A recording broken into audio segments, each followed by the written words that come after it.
Hi to everyone, एक बार फिर से आप सबका स्वागत है आज के इस बर्निंग सेशन के अंदर, जहां पे हम लोग डिस्कस करने वाले हैं अग्निवीर योजना के बारे में। अगर आपको याद हो तो अभी कुछ दिन पहले जब तक शपथ समारोह नहीं हुआ था, उससे पहले मैंने आपके लिए एक शॉर्ट वीडियो किया था जिसमें मैंने आपको बताया था कि जो पार्टीज यहाँ पर एनडीए सरकार बना रही हैं उसमें आपने एक पार्टी का नाम सुना था, दैट इज जेडीयू पार्टी, यानी कि नीतीश कुमार जी की पार्टी। तो ऐसा बताया जा रहा था कि उनकी तरफ से हो सकता है आने वाले समय में एक ये डिमांड हो सकती है कि अग्निवीर योजना जिसको लॉन्च किया गया था उसके अंदर कुछ चीजों को बदला जाए या फिर वहां पे कुछ रिव्यू करने की जरूरत थी। तो आइए जरा यहाँ पे समझते हैं हम लोग कि अग्निवीर योजना है क्या, इसके अंदर क्या क्या क्राइटेरियाज दिए गए थे और अब यहाँ पर क्या होने जा रहा है। ये टॉपिक एक बार फिर से सुर्खियों में इसलिए है क्योंकि इंडियन आर्मी ने इसके अंदर कुछ रिकमेंडेशंस बताए हुए हैं। चलिए जानते हैं पहले हम लोग इस योजना के बारे में और जानते हैं कि ये योजना क्यों लाई गई थी, लेकिन उससे पहले एक बार इस सेशन को दोस्तों तक भी पहुंचाने की होती है। आइए बात करते हैं किसके बारे में, अग्निवीर योजना के बारे में, या फिर इसे अग्नि पथ योजना या फिर स्कीम के नाम से भी जाना जाता है। ये जो योजना लाई गई थी इसके कुछ इंपॉर्टेंट क्लॉजेस थे, जिसमें सबसे पहला और मेन पॉइंट ये था कि हमारे यहाँ का जो यूथ है उसको जॉब दिया जा सके और साथ में उनको ये मौका दिया जा सके कि वो अपने देश के लिए कुछ कर सके, यानी कि उनके अंदर जो देश के लिए प्रेम है उसके लिए वो यहाँ पर कुछ कर सके। तो एक काम तो यहाँ पर इसलिए किया गया था। दूसरी चीज यहाँ पर क्या थी कि काफी सारे स्टूडेंट ऐसे होते जो इंडियन आर्मी में आना चाहते हैं या इंडियन नेवी में आना चाहते हैं, इंडियन एयर फोर्सेस में आना चाहते हैं, बट उनको डायरेक्टली कोई रिक्रूटमेंट मिल नहीं पाता या फिर कई बार उनको फेलियर का सामना करना पड़ता है। तो बोला गया कि अगर जो यूथ है, जो युवा वर्ग है, अगर वो यहाँ पे इस स्कीम के थ्रू आता है तो वो अपना अच्छा खासा कंट्रीब्यूशन देश के लिए दे पाएगा। इसके अंदर और क्या क्या बातें बोली गई हैं, इसके अंदर आप देखेंगे तो ये जो अग्निवीर योजना लॉन्च की गई थी इसमें एज क्राइटेरिया रखा गया था 17.5 साल से 21 साल, यानी कि अगर आप इसके बीच में हैं तो फिर, यानी कि अगर आपकी एज जो है वो इसके बीच में तो ही आप इस योजना का भाग बन सकते हैं। सेकेंड पॉइंट इसमें बोला गया था कि इसमें आपको इंडियन नेवी या इंडियन आर्मी या फिर इंडियन फोर्सेस के अंदर जो आपको जॉब दी जाएगी उसमें क्या होगा, आप 4 साल तक के ही लिए काम कर सकते हैं, यानी कि इसके अंदर 4 इयर्स का जो टाइम पीरियड था उसको मेंशन किया गया था, जिसके अंदर ट्रेनिंग का टाइम भी इंक्लूडेड होगा। नेक्स्ट पॉइंट इसमें बोला गया था कि 4 साल की जॉब है तो शुरुआत जब पहले साल की होगी तो उसके अंदर जो सैलरी पैकेज बताया गया था वो था 4.76 लाख रुपीस, लेकिन समय बढ़ते बढ़ते 4 साल पूरे होते होते ये जो सैलरी होगी ये बढ़ जाएगी 6.92 लाख रुपीस तक पहुंच जाएगी। फिर इसमें बोला गया था 4 साल बाद गया है ना, तो 4 साल बाद इस स्कीम के अंदर बताया गया था कि आफ्टर द रिलीज सेवा निधि पैकेज जो है वो दिया जाएगा इन सभी अग्निवीर योजना के अंदर जिन लोगों ने अपने आप को एनरोल किया था और अपनी सेवाएं दी थी उनके लिए 11.71 lakh rupees including the interest, इतना पैकेज रिलीज किया जाएगा।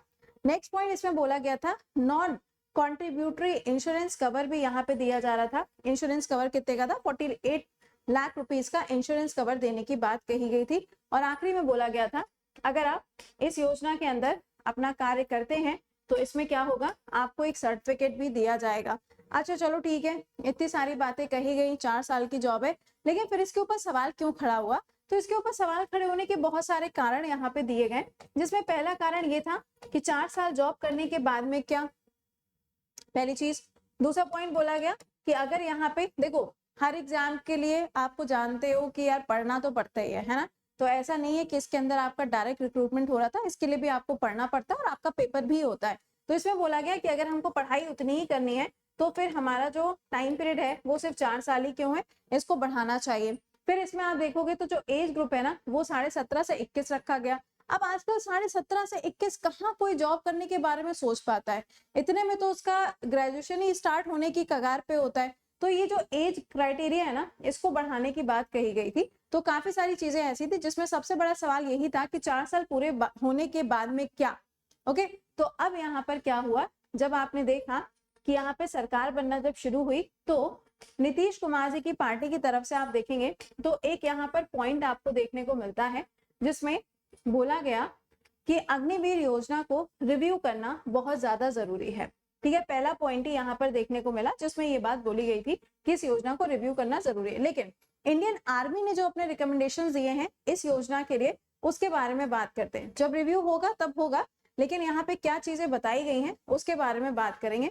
यहाँ पे आप देख सकते हैं after 2024 Lok Sabha election, NDA, JDU and LJP, है ना, यहाँ पे दो पार्टीज आपको देखने को मिल रही है।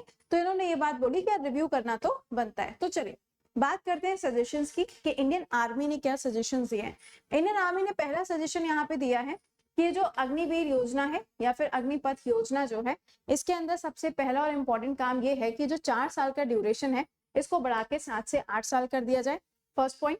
दूसरा इसमें बोला गया है, इनके रिकमेंडेशंस के अंदर बोला गया है कि जो अग्निवीर हैं इनकी जो एज अभी आपने देखी 17.5 से 21 साल, इस एज को भी इंक्रीज किया जाए और ये कर दिया जाए। नॉन टेक्निकल और टेक्निकल ग्रुप्स के अलग अलग होते हैं, तो टेक्निकल ग्रुप में जो एज है वो 23 ईयर्स कर देनी चाहिए।